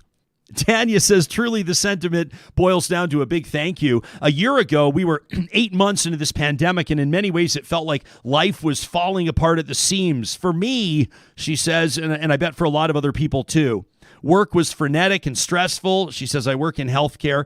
And with the second wave of COVID rapidly cresting and threatening to fill field hospitals with the sick and dying, our government was too slow to act, despite the screaming of countless experts. Things I had filled my cup with, my kids' activities, my own wellness, my social life, my faith community, Watching the nightly news to stay on top of things, it all felt like it was slipping away. Canceled. Too risky to venture out. Too stressful to watch. I was withdrawing. I was becoming angrier as I became more isolated. I felt like I was surrounded by knuckle-dragging, mouth-breathing fuckwits who were going to drag this province to oblivion behind a blue pickup truck. Then came Real Talk. Ryan and Sam and then Sarah introduced me to an entire community of people who were thoughtful and unafraid of hard truths. They got it. We deserved so much more than shitty talking points and issues managers gaslighting us with every tweet. Ian Henein could never yell out his feelings on the National about stupid government policy or how people were poisoning our rivers or how policy was getting people killed, but Ryan sure could on Real Talk. And then he would yell our feelings into the universe on Trash Talk on Fridays. It's cathartic and unifying and exactly what I needed. And I know I'm not alone there. Now, is the show perfect? No. Sometimes I roll my eyes when Ryan gets up onto the soapbox for the 10th time on the same issue, or sometimes I turn off the chatterbox, the live chat, when it gets so woke I'm at risk of permanent insomnia. But these are minor gripes. We can all take ourselves too seriously sometimes, so being present while others do the same is a humbling privilege, and it's necessary. Anyway, says Tanya, here we are a year later, and we've still got that provincial government that drags its ass before doing the right thing, and we still have monumental problems like post-pandemic recovery and climate change adaptation and the energy transition in front of us. But there is light, and there's hope, and we're dipping our toes into post-pandemic life, and we're finding a voice and a community that sees a future for this province that doesn't involve oil and gas victimhood and frat boy grievance politics. We're talking about real issues with real people proposing real solutions. And that includes me. The we includes me. This show and community have helped me find my way back. She says a sincere thank you, a happy anniversary, and a genuine wish for many more years. Not from Tanya. That means the world to us. Robert reached out and said, if I were to describe Real Talk in 2 words, it would be courageous and authentic. When Real Talk started, a lot of me was curious what an unfiltered Ryan might be like. And I had mad respect for then Mayor Don Iveson, the first guest, so I thought I'd give the show a shot. I wasn't a listener at Ryan's old radio gig, so this whole thing and the host was new to me. What I didn't expect was the openness and honesty, both good and bad, in agreement and disagreement. At first I thought, yeah, this transparency probably won't last, but it was so refreshing that I hoped it would. Part of the joy, of course, is that I've had the privilege of being a part-time participant in the show. I've had a Trash Talk read. I've shared with you a mountain trip to Jasper. A story of mine was featured in Positive Reflections. Heck, even my late dog was talked about on the show. The truth is, by November 23rd, after so much of the pandemic, not seeing many family and friends for months outside my wife and kids, things got a bit lonely. And when the show started and working from home most days, it felt like I was hanging out with Ryan and Sam and then Sarah every morning. There was the live chat, a genius move, says Robert, that allowed like-minded people to meet up and chat. I didn't realize how much I missed the banter in my day-to-day, and it's helped me get through the tough slog of the pandemic. Now I'm back at the office full-time, and I catch the show, just not live. There are some genuinely amazing people in that chat, and I appreciate you trying to include other perspectives in your conversations. Says Robert, the thing I experience most about the show is the transformative conversations that happen, not in like a foo-foo kind of theoretical way, but in real life. There have been many guests and conversations that have transformed my perspective, and I didn't see them coming. In a lot of cases, they weren't big names, but regular people who know their stuff. Robert says, you guys even got me to break my rule. Typically, I won't contribute cash for content that has ads, but I signed up as a monthly Patreon supporter. Why? Because I believe our actions speak louder than our words. Robert says, happy anniversary. Keep up the amazing work. Peace and love. Peace and love right back at you. And thanks to everybody who supports us via Patreon. It's not lost on us how amazing that is. You get our top line reports from Y Station, and coming up this next Monday morning, you're going to get an exclusive promo code. You're going to get a promo code by way of your email inbox. Our Patreon supporters will. That'll give you pre-order options on the new Real Talk Bourbon that we're launching with actor William H. Macy and his team at Woody Creek Distillers. It's the Real Talk Cask number 1, and it will be available to the public if it doesn't sell out to our Patreon crew. It's our way of saying thank you for helping us build what we continue to build as we get ready to move into a new studio, as we get ready to add to this team, as our parent company, Relay, gets set to launch new shows with new hosts in new markets. You are the builders that have been here since day one. I remember the rehearsals, Sam, on Sunday, November 22nd of 2020, when we were in here wondering, as I said, if this pretty bird would fly.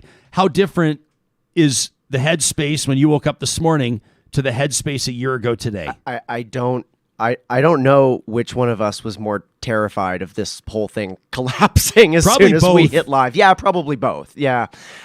It's kind of funny. I saw somebody on the live chat when we were watching the old video saying, is that VHS? And it was like, yeah, we've actually really upped the production quality of this since then. But it was thrilling when you asked me to be part of this because I got to build something from the ground up. I, came in with a little bit of technical prowess. I'd never been in broadcasting before. I'd been in print media and kind of knew my way around live streaming. And I said, yeah, let's take a risk on this thing. Let's do something that nobody else is building. I think that, similar to Robert's emails, the thing that probably surprised me the most was the sense of community you get with, people in the live chat that are, for all intents and purposes, perfect strangers to me, but I feel like I know them all very personally and intimately now. The sense of sort of collaboration, community, and positivity and critical thinking that we get from this audience, it's, like I said, I spent this weekend at a wedding in Calgary where there was a lot of journalists there, some from all over the country, and they're paying attention to what we're doing. And that means something. That means that, we're checked in. We've got our finger on the pulse. We know what, we try to have a sense of what are the, I think as you put it in the conversation, the promo to Real Talk, the real conversations that you're having around your kitchen table, because that's what people want to talk about. So I'm just privileged that you dragged me along this weird ride with you.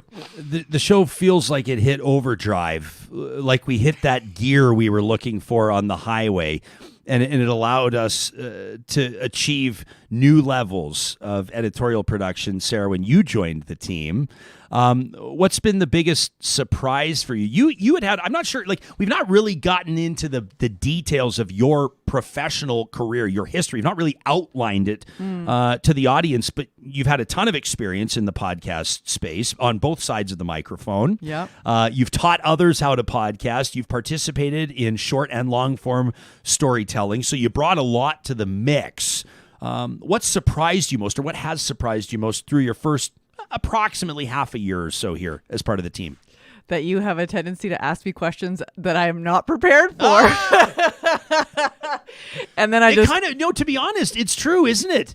Because you signed up to produce a show, and then yet from time to time you get put on the spot on some pretty hot button stuff.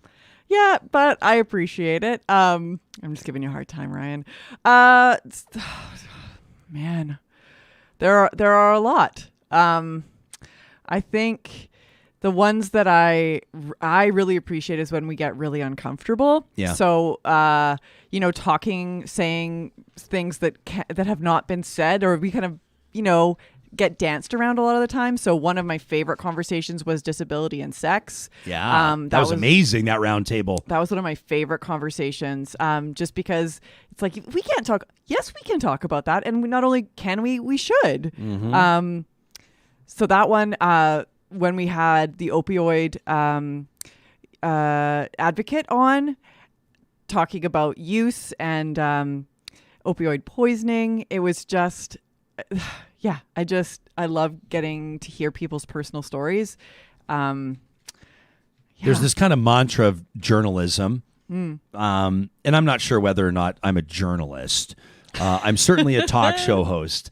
But it's been said that journalists should afflict the comfortable and comfort the afflicted. And I think that that's been a driving force through the course of my career. And I think that it's an important part of the bedrock, one of the pillars that this show is built on. It's been interesting for me to see how some guests have flown or not flown in front of some audience members. So, some people, have indicated a willingness or a desire to go to the uncomfortable spaces, and then we realize it's so long as those uncomfortable spaces align with their views and perspectives. And one of the things that I'll commit to continuing to do, and one of the things that I think we can do even better, is to bring on dissenting voices. I'm not talking about a Donald Trump both sides type bullshit, but I'm talking about perspectives that may be unpopular with an audience that can risk becoming too comfortable gathering with like-minded individuals every single morning. And so you can expect conversations like that to continue. Sam, it wouldn't be fair if I didn't put you on the spot in the same way. I'm curious to know, you've been here, you've sat here for nearly every single episode. We've had you on assignment a couple of mornings, and one of our associate producers, Emily, has jumped in. But for the most part, you've been here. And I'm curious to know, is there one interview? You can't name the top 5. You can't say the Prime Minister. You can't say Julie Rohr. You can't say the mayors. You can't say the Day for Truth and Reconciliation. Is there one guest that you were particularly chuffed about? One that you were really, really impacted by? Yeah, I can't name the top 5 because I would actually say my top moment was in the top 5. Well, what is that top moment, real quick? Top moment was Trudeau. And I thought that was amazing. And reason being is he's a man who does a lot of press, and he was very human on our show. I think I've never seen him give an interview like that, and that was what really resonated with me. It's not the high profile, it's not the get, it's the fact that it was a little bit disarming. It was a different side. But I you know what a lot of people don't know about that Trudeau interview, and I think it's worth mentioning, is that there was zero correspondence with the PMO ahead of time with regards to the content or the focus of that interview. The Prime Minister came in blind, no prep on the questions he was going to face, and took essentially rapid fire questions. We were the first media entity in the country to get the Prime Minister's comment on that George Floyd verdict, on the killing of George Floyd, on Derek Chauvin and his conviction. The Prime Minister was the first to comment. We were quoted, that interview, on the National, in the Boston Globe, in the Washington Post. That was a big moment for this show. The Prime Minister had no briefing, and none of the questions were screened. And that's not always the case with politicians. And that's something, whether you like the Prime Minister or not, that is definitely notable about that interview back on April 20th. Okay, so not outside of the top 5, your favorite interview. Okay, outside of the top 5, it was the first time we ever had Chief Billy Morin on. Yeah. And when he just dropped the mic and said, well, maybe we should just buy the railroad. I was just like, this guy's ballsy. Yeah. I'm following this guy. He was talking about the blockades, of course, relating to energy infrastructure expansion, and that was a time of heightened emotion across the country. Chief Morin is going to do great things. He's already doing great things. He's the youngest elected chief in our First Nation history, and I see if he's not already there, a bright future for Chief Morin, who's been on the show a couple of times. Was there one interview for you in particular that you booked? I think of I think of Dr. Michael Mann, who was on the show, just an amazing perspective on climate. I think of some of our more prominent conversations. I mean, I even think some of the we talk about news, politics, and pop culture, like Brooklyn Heights from Drag Race, and Yes, I think Queen, of yes. Caitlin Bristow, co-host of The Bachelor, The Bachelorette. I mean, that was a super fun one. Caitlin, a Leduc girl that's gone on to glean millions of followers, and she's rolled out her own wine business, and she's got a successful television career. That was a lot of fun to talk to her about her roots as a so-called small-town Alberta girl. Was there one that's really resonated with you, that maybe one you didn't see coming, or one that left a real impact on you? I mean, behind the scenes, I do a little dance every time I get a yes. Yeah. Sam knows it well. It's true. Yeah. When I hear back from somebody, it's just like, yes. So what was the biggest yes? Oh man. Well, Malcolm Gladwell and Marie, like those were the two. I mean, but there's Mark Messier. So today's a huge day for you. Yeah. I mean, Personally. I'm stoked about being able to put the ask out there. And hearing back and making sure that we've got the prep there for you to knock the show out of the park.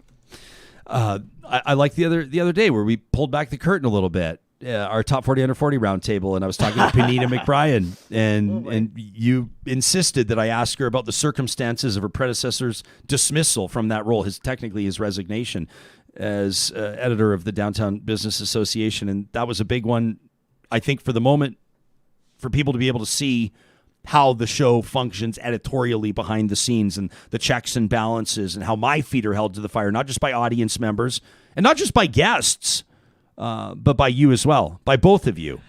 Yeah, I appreciate you bringing that up, Ryan, because in that exchange, I pushed you and I said, we need to ask about the departure of the previous executive director. And, and then Panita said we hadn't been asked that. The Downtown Business Association had not been asked that. And I was pumped because we strive and we commit to real talk. And so if we're not asking that question, we're not doing real talk. And so when she acknowledged that they had never been asked that before, I was ecstatic, because that means we are checking that box. Well, we got to walk the walk. And I think that the audience has those expectations, and that's something that we'll continue to endeavor to deliver on. Stephanie's requesting RuPaul. I'm trying, man. I'm trying. Deborah says Sheldon Kennedy was very memorable.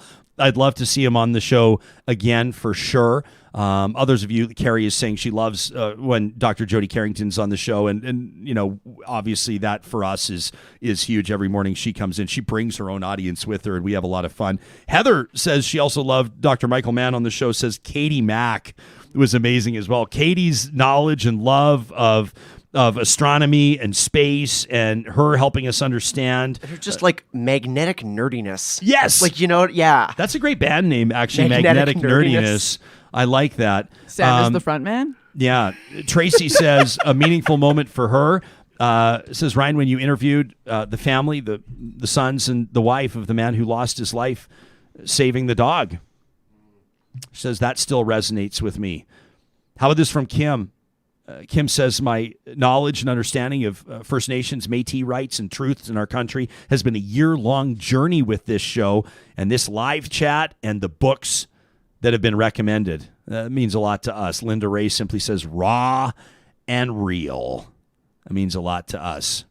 Are they talking about Grand Dog Essentials, or are they talking about the show? Oh, well done, Hoyles. Well done. You're keeping it rolling along like the teams at St. Albert and Sherwood Dodge that make sure that your family stays on the road with the vehicle you need, especially in adverse weather conditions. New to the 4x4 shop, you see all these conflicting reports and advertisements, and you want to make sure that you invest where you're going to get the biggest bang for your buck. People have been trusting the Jeep brand since 1941.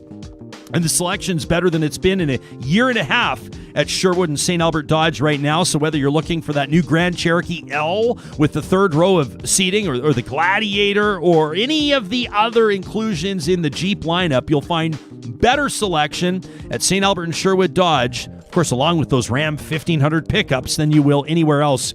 You can check them out online through the sponsors tab at ryanjesperson.com. As mentioned, $500 up for grabs by way of an anonymous Real Talker who simply wanted to show a little love to the audience that they're so proud to be a part of. All you have to do is tweet at us today, use the hashtag RealTalkRJ, and let us know what your biggest highlight was for today's show. We'll take a look at midnight Mountain Time, 2 a.m. Eastern, and one of you is going to be awarded $500, no strings attached. My thanks to you know who you are. Coming up tomorrow on the show, is it true? Did a prominent Alberta political columnist really get into a shoving match with a Kenny loyalist at this weekend's AGM? We'll ask him directly. Rick Bell makes his Real Talk debut. Plus, plus the return of Mayor Craig Snodgrass out of High River and country star Corb Lund. We're talking coal on the eastern slopes. We'll see you then.